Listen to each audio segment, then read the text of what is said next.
Now, Iran has warned tonight that within days it will breach the limit on its stockpile of enriched uranium, a central element of the Iran nuclear deal, but added there was still time for European countries to prevent this by providing protection from US sanctions. This was met by accusations of nuclear blackmail from the White House.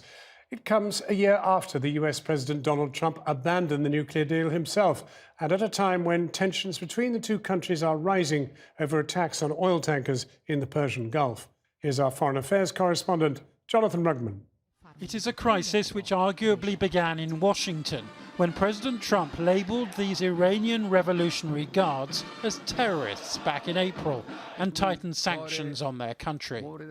Then the Americans sent an aircraft carrier group and B-52 bombers to the Gulf, they said in response to an unspecified Iranian threat.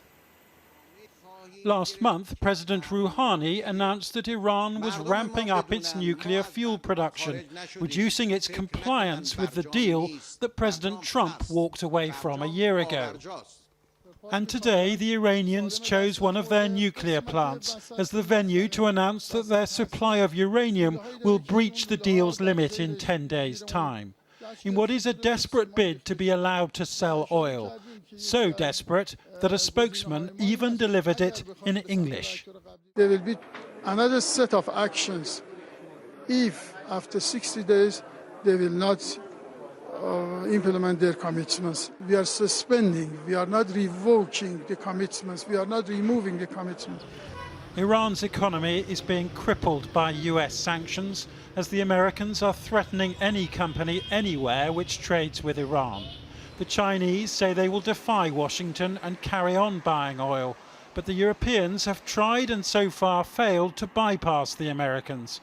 Today they said they would keep trying, amid fears the nuclear deal will collapse.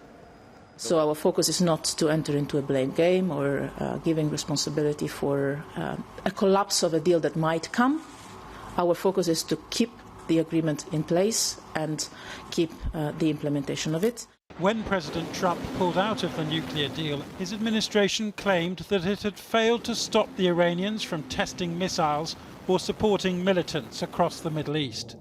Iran's response in the last few months has been typically defiant. The Americans and British blame it for attacking 2 tankers last week. This patrol boat, filmed by the Americans, is allegedly removing an unexploded mine from one of the ships. It's unmistakable what happened here. These were attacks by the Islamic Republic of Iran on commercial shipping on the freedom of navigation with a clear intent to deny transit through the strait. This was on the Gulf of Oman side of the Strait of Hormuz. There's no doubt the intelligence community has lots of data, lots of evidence. The world will come to see much of it. The EU, though, has withheld judgment on assigning responsibility for these attacks, and Iran denies any involvement. Its army chief claiming today that if it ever wanted to block oil exports from the Gulf, it would not hide it. If we decide to block the Strait of Hormuz, we will do it in a way that not even a drop of oil will get through. Whatever the truth of what happened here, the Iranians are certainly threatening to act in the Persian Gulf and to abandon the nuclear deal if they can't sell their oil. The Americans already jettisoned that deal, and they're threatening action too. Both sides claiming they don't want a war, but at risk of starting one by mistake. Well, earlier I spoke to the former US Foreign Policy Advisor Vali Nasser, who's Dean of the School of Advanced International Studies at Johns Hopkins University in Washington, D.C. I asked him first how he reads Iran's decision to raise its nuclear threshold and breach the treaty. Well, I think Iran has been frustrated for a while that not only the United States left the deal, but other signatories are also not complying with their obligations under the deal, which is to facilitate economic benefits for Iran. And I think it's a way of putting pressure on the Europeans, Chinese, and the Russians, and even the Americans, not to take Iran's presence in the nuclear deal for granted, but actually to actively try to work for a way that it would get something from the deal to justify staying in it. In the meantime, given the tension surrounding this, you've got a situation in the Gulf of Hormuz where there only has to be one more incident and one more determination by Donald Trump that it is Iran who've done it, that you can have a real flashpoint for war. That's exactly right. In other words, President Trump's maximum pressure tactic has the only thing is achieved is actually to bring the United States and Iran to the brink of war, and also to bring the nuclear deal to the brink of collapse. And I think the worst case scenario is an Iran that is in open conflict with the United States and the West, and at the same time is no longer bound by obligations of the nuclear deal and may pursue a much more aggressive secret program, and down the road become a much bigger threat to regional powers as well as to Europe and the United States. Well, given that this is therefore a crisis and a serious one, and your own experience of working on this subject for Barack Obama, what could be done right now to diffuse what's happening in Tehran? Well, I think the Washington has to realize that the maximum pressure has run its course, and now there has to be some aggressive diplomacy to stop the collapse of the nuclear deal, and perhaps to find a way to bring the Iranians to the negotiating table. That has to mean that Iran will get some sanctions relief. In other words, its back is not to the wall. Well, it's very difficult to see Donald Trump doing effectively a U-turn in order to try and ease the tension. Well, it shouldn't be looked at as U-turn. It should be looked at that there are different stages to this process. So ultimately, the only way Trump is going to avoid war and get a different nuclear deal is by talking to the Iranians. And he actually needs the Europeans in order to serve as intermediaries between Washington and Tehran. And for the Europeans to do that, they have to get some credibility with Iran by actually delivering on their commitments under the nuclear deal.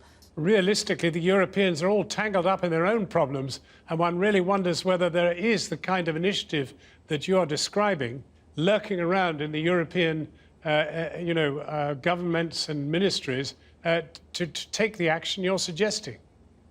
Perhaps not, but I think the Iranian threats are directed at getting Europe's attention. I think the Iranians also understand that over the past 2 years, Europe's got really comfortable with being in the nuclear deal nominally, doing nothing to actually comply with its terms, and basically standing by while the U.S. Applies pressure on Iran. So I think the Iranians are trying to force the issue on European capitals. We'll see whether it works. Of course, if everything goes wrong, if the Europeans don't pay heed, if Washington doesn't understand that it is time to change tactics, and if the Iranians continue to escalate in the hope of getting a breakthrough, then we may end up in a situation that none of them want, which is war. Professor Valenasser, thank you very much indeed for talking to us. Well, then, from inside Iran, I spoke to Professor Sadek Zipakalian from the University of Tehran, who's written widely about contemporary politics in Iran. I asked him about the rising tension in the Persian Gulf and what he thought was likely to happen. Well, I'm hoping that maybe the forces of moderation, Iranian moderate leaders, and some and likewise moderate people at the White House would try to not to let it get worse.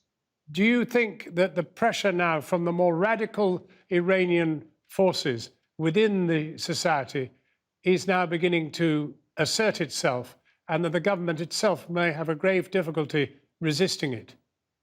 The point is that the more dangerous the situation becomes, the more radical would rise to power. This is unfortunately, but it's a reality. I am thinking of some Revolutionary Guard radicals. I am thinking of some radical clergy. That the more it becomes dangerous, the more it becomes volatile, the situation, they rise to power. So look, if you had one suggestion as to what would take the steam out of this really worsening crisis, what would it be? It would be try to talk to Tehran in a some more friendly tune.